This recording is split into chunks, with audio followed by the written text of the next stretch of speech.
Yes, sir. What it do, gang? We live, we back. Welcome back to the Golden Goose DFS show. I'm your host, Chandler Blakely, aka Goose. Y'all already know why I'm here, man. Bring you another edition of the starting five for DraftKings and FanDuel, alright? But before we get into that, we got the lineup review. Just going over my best lineups from yesterday's slate, just talking about our thought process and how we tried to attack it. So we got that queued up for y'all. If you're new to the channel, man, you just stumbled across the best kept secret in daily fantasy sports, the Golden Goose Show, man. Hit that subscribe button. Definitely turn notification bells on, man, so you can be here rocking with us every day when the video drops. And please, definitely do your boy one small favor. Take 3 seconds out your morning, afternoon, night, whatever it is. Hit that like button for me, man. It really helps a small channel grow over here. Trying to get it to y'all, man. Doing what we do for free for the people, alright? Let's get to it, man. Last night, solid starting five on both sides, DraftKings and FanDuel, man. If you put them in there, should have put you in position to make some money. Unless you was like myself and just didn't finish out the rest of the lineup well, man. Let's get into the breakdown. At the top, man, my best lineup actually 305 right here. If you caught the updated starting five yesterday, you know I went with, on DraftKings, you know I went with Bones Highland, DeJounte Murray, Pat Connaughton, Giannis Antetokounmpo, and John Collins. Like I said, very solid starting five outside of Pat Connaughton, man. I don't know what. Man, he about to be a no-fly zone for me. Like, I don't know how the situation can get any better for you, Pat Connaughton. The only thing it could be better for you if Giannis was out too. Like all the superstars out, man. Pat Connaughton killed me. 28%, 10 fantasy points. Yeah, I don't even want to talk. I'm about done with him. At the top of the lineup though, Ty Jerome, 5% on. Just trying to get different. Knew Clay would be out for the Golden State Warriors here. DiVincenzo, Draymond was questionable before lock. They ended up playing, but figured Ty Jerome could see some playing time in a game that could, like I said, could see extra bodies out. And with a Warrior team that's already shorthanded, maybe he saw some blowout run. He gets minutes anyway. Just was looking for any reason to get him extra run and trying to get different with a value piece here at 3,500. Got him at 6% on. He was very solid. Gave us 32 fantasy points. Almost 10 exit, man. DeJounte Murray, of course, a lot of people was on a lot of chalk, but I told you I didn't care. If Trae Young was out, I knew I was going DeJounte Murray. Got him in the lineup. He was very solid. Finished 1 rebound and 2 assists shy of a triple-double, 50 fantasy points. I thought he was in line for a much bigger one there. I can't lie. I thought we'd see a much bigger one out of him, but definitely very solid. We'll take that. Joe Ingles, man, just trying to get super different. I knew Giannis, Connaughton, Murray was gonna be chalk. My boy Bones Highland, I thought he would be a little higher on. He ain't my boy, but thought Bones Highland would be higher on than what he was too, with the potential Jamal Murray not playing out there. So wanted to get a little different. Knew Milwaukee, a lot of guys could possibly see minutes for Milwaukee. And I knew, like I said, Connaughton and Javante Carter, maybe some Grayson Allen were going to be the most chalky plays. But I thought a guy like Ingles, who's just now coming back, they slowly getting him ramped up. I thought he could be in line for a few extra minutes, maybe 20 to 25 here, and thought he could give us a solid return at 3,300. Didn't quite work out. 13 fantasy points right there from Joe Ingles. Just trying to get different. And tonight's a night I was like way chalkier than I normally be. I thought I would be way chalkier than I normally am, but wasn't quite that chalky. John Collins, 5,300. Just Trae Young out. More usage. He's been playing well. No Clint Capella getting some minutes at center. 36% on. If he's going to be down here in these 5Ks, man, you can just continue to play him till Clint Capella comes back, like, legitimately. 35 fantasy points, though, here from him. Very solid. Kristaps Porzingis. Oh, my God, man. I think we just unlucky here. I don't know. Oh, my God. It's okay. It happens. But it's one of those things we know we in the right spot. It's coming, gang. Because there's no way. If I told you the Washington Wizards with no Bradley Beal put up 127 points, you going to say Porzingis or Kuzma had a big game. Nobody really had a big game over here except for Rui. So I think we just got unlucky right here. He would have definitely vaulted us up the leaderboard at 6% on. Only 36 fantasy points. Definitely needed more from him. No fly zone. Connaughton, forget it. Giannis, everybody's chalk yesterday. Yesterday boiled down to basically 2 pivot points, guys. Either you was going to go Giannis or you was going to go Jokic. I knew some guys were going to try to put them in the same lineup together. I didn't think the value was that good to fit both of them in there. So I knew the main decision was Giannis or Jokic. That's why we had to start a 5 the way we did. On DraftKings, I went with Giannis. On FanDuel, I went with Jokic. Just how it worked out. Knew Giannis was going to be mega chalk with no Drew, no Milton. It was his show over there. 48% on. I thought he'd be higher than this.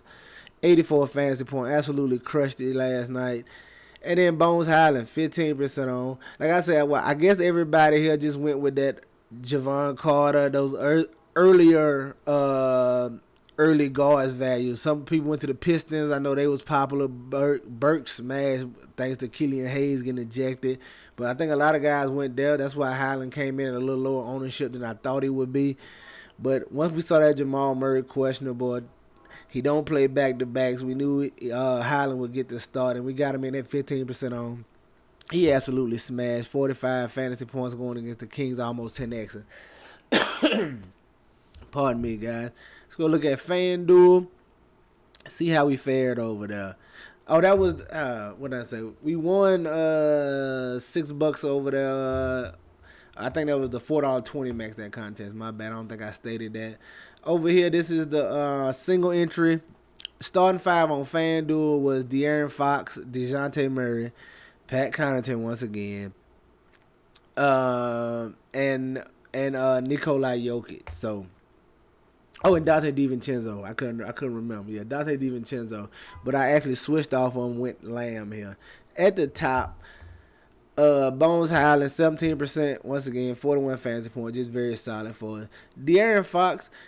Got to him just simply the fact that I was fading Giannis over here on FanDuel and going Jokic.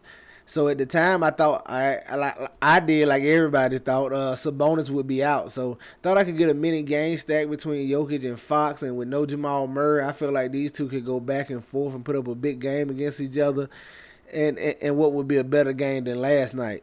Sabonis ended up playing. I was a little upset, but it worked out for me, man. I guess you can say I didn't really finish in the money, but the play-wise it did. De'Aaron Fox at 4% on, gave you right at 52 fantasy points. Very solid for him. DeJounte Murray, of course, 55%, gave you 50 fantasy points over here. Joe Ingles, once again, that was just my guy, man. I just hitched my wagon to Joe Ingles last night. Hope he can get about 25 minutes and drop like 20, 25 fantasy points at a super low ownership. Did not work out in my favor. Went to Anthony Lamb here, just pivoted from DiVincenzo at 3% on, gave you 19 fantasy points.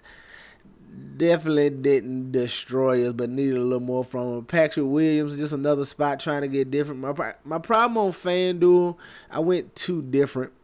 This is a quick lesson to be learned. Learn from my mistake here, especially in this single entry. I went a little too different. Just by going Jokic and Fox, I knew I was different enough to win this single entry. Just by going Jokic and Fox, because so many people were going to go Giannis. So just a case of getting too different, too much leverage over here.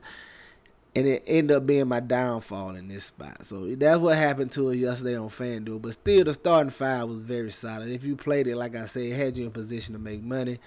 But finishing it out, Pat Connaughton, of course, 56%. Just, oh, my God. Kristaps Porzingis, 35, hurt my heart at 16%. And then Jokic put up 58 down here at 19% on. All right? Let's get to today's six-game slate and see what we liking. At the top, now you already know, a lot of injury news, especially at the guard. There's some bombs at the guard that can really just destroy this slate. I like SGA right now, but when you got Halliburton questionable, Van Vliet questionable, and Brunson still questionable after missing last game, it could definitely change this guard position. But right now, as it sits, I'm assuming Halliburton and Van Veet's playing. I'm assuming Brunson is out. I don't think they need to bring him back against the Spurs. I wouldn't bring him back even if I was a full go. Just give him that extra night off. So I think Brunson is out. I think Halliburton and Van Vliet plays. We'll have to wait and see though. All right, but give me SGA 10-1. Lovely matchup against the Charlotte Hornets, guys. I'm going to like SGA no matter what now. Just let's get that clear. Let's get that out the way. When you see guys on this when you see them on this video, I'm telling you to get them in your player pool for a reason. Just because they don't pop up on that final starting five, the one I tweet out, 30 minutes before lock, don't mean they're not in my player pool. I don't put no flim flam on these videos. If you see them on here, you can put them in your player pool 90% of the time. And I only say 90% of the time because sometimes guys get ruled out after lock, this and that and the third, so we can't help that. But if they playing and they in this video, put them in your player pool. It's the reason I tell you that, all right? But SGA right now, 10-1, man. Love the matchup. Great matchup with the Charlotte Hornets. Well, I think it's the highest total game on the slate. It's projected to be a close game. You're going to want to get some pieces of this game. I'm going to let you know right now. 6-game slate, you're going to need somebody from this game. I ain't going to say you need to stack it or whatever, but it's going to be a piece in this game you need. We got to see what it is, but I like SGA at 10-1. At the shooting guard, the thumbnail, give me Donovan Mitchell, 8,600. Great matchup against these Indiana Pacers. He just has not been shooting the ball well lately. That's been his only downfall, man. He's been very solid. And like I said, he's been okay. He just hasn't given you any big performance. And that's because the last 2 or 3 games, he just has not shot the ball well. This is a great spot to get your groove back, so to speak, here, going against these Indiana Pacers. I expect him to come out gunning. I like Donovan Mitchell at 8,600 right here. I like this price tag as well. At the small forward, Quentin Grimes is my guy. Now, if Brunson is out, Quickly is in play, of course. I don't mind you playing both of them together, Quickly and Grimes. I may do it myself. But Grimes is in play regardless to me, man. Regardless. Because we know we have R.J. Barrett out. So it's a lot of usage to go around. Barrett and Brunson out, there's so much usage to go around. Quentin Grimes, if you're trying to choose between the two, Quickly and Grimes. Grimes is my favorite of the two, just because of what the upside he offers you as far as peripheral wise. Quickly is going to be mainly scoring. If I see Quickly getting a lot of ownership, I fade him. On this 6 game, I fade him just because I know he's more scoring dependent. Grimes is my favorite of that New York value right now, man, at 5,600. God, I love him regardless. Like I said, if Brunson plays or not, just because R.J. Barrett is out, so there should be more shots for him.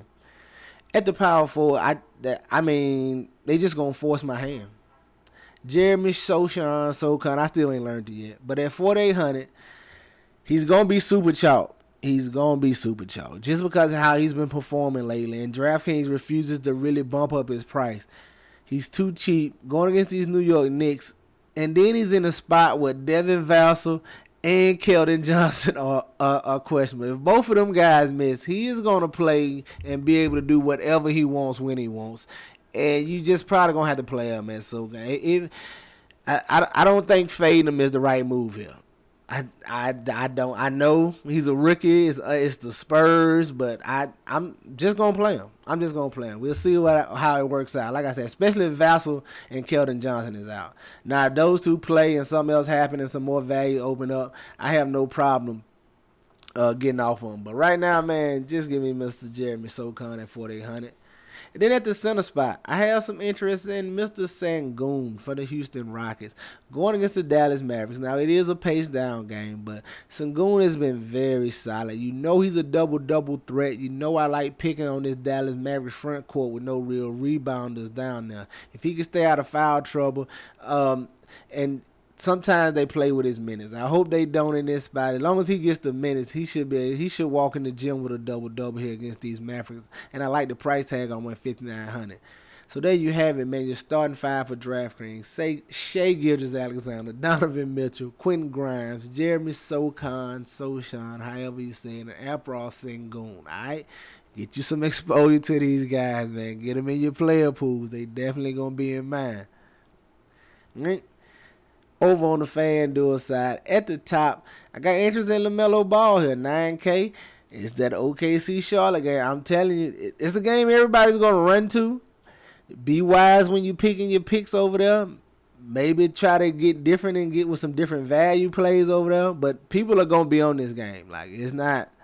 If you stack it, you're not gonna be the only one stacking it. Trust me, man. It's clearly the highest total game on the slate. But just get wise with your pieces and remember to get some leverage in spots. All right, if you're gonna go to this game heavy. But like LaMelo Ball, 9K, triple double upside, great matchup. I ain't gotta say much. He's been playing well. The minutes should be there. I like him in SGA and a little back and forth and battle of the young guards here, man. Give me LaMelo Ball at 9K.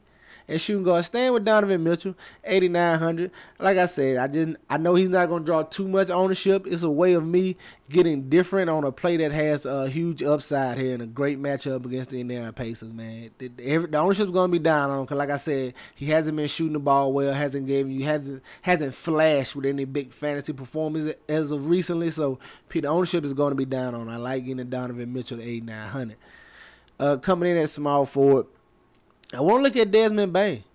6,100. I like this price tag, man. In a tough matchup, I guess, against the Toronto Raptors. But we saw Bain minutes increase last time. I think I got 27 in a blowout. If this is a close game, which I expect it should be, he's going to find his rhythm soon, man. You're looking at a guy who was playing very well before he got injured. You know, for first part of the season, you'd have gave your left arm to get Desmond Bain at 6,100. You're getting him at a great discount. He's going to find his rhythm sooner or later and give you a big game. We just trying to be the first one to the party. You don't want to be late in DFS, man. You want to be the first one to the party, and that's us. That's what we're trying to do right here with 6,100 on Desmond Bain. Like the matchup, like the playing time. Like I said, it's a tough matchup, but at 6,100, this price is just too good to pass up. Give me Desmond Bain on FanDuel. At the power forward, I'm staying with him. It's a little more, 1,100 more over here, but if Vassell and Johnson are out, I'm just going to play them. If they're in, you can play them on DraftKings at that price tag. I'll probably get off of them on FanDuel because I don't like the 5,900 price tag. But Jeremy Socon, man. And then at the center, Julius Randle. Yes, he's in play on DraftKings as well, guys. Julius Randle with no Barrett, no Brunson. He's going to get what he wants whenever he wants. Everything runs through him. He may flash and get us a triple-double this time, especially going against these Spurs. If these Spurs can hang in there and keep it close and force them to get full run, that's the only thing you got to worry about. But like I said, if with Barrett and Brunson out, it shouldn't be that. The Spurs are more likely to be in it if Vassell and Johnson play. So it's a lot going on here in this game. A lot of news we got to wait on. But like Julius Randle regardless. All right. There you have it. Just starting five for FanDuel. Julius Randle, Jeremy Socon, Desmond Bain, Donovan Mitchell, and LaMelo Ball, man. Get you some exposure to these guys. Get them in your player pools. They for sure going to be in mine. That's going to do it for us here today, man. Y'all know the motto. Chances make champions. Y'all green up, man. I'll catch y'all next time, all right? Let's get it.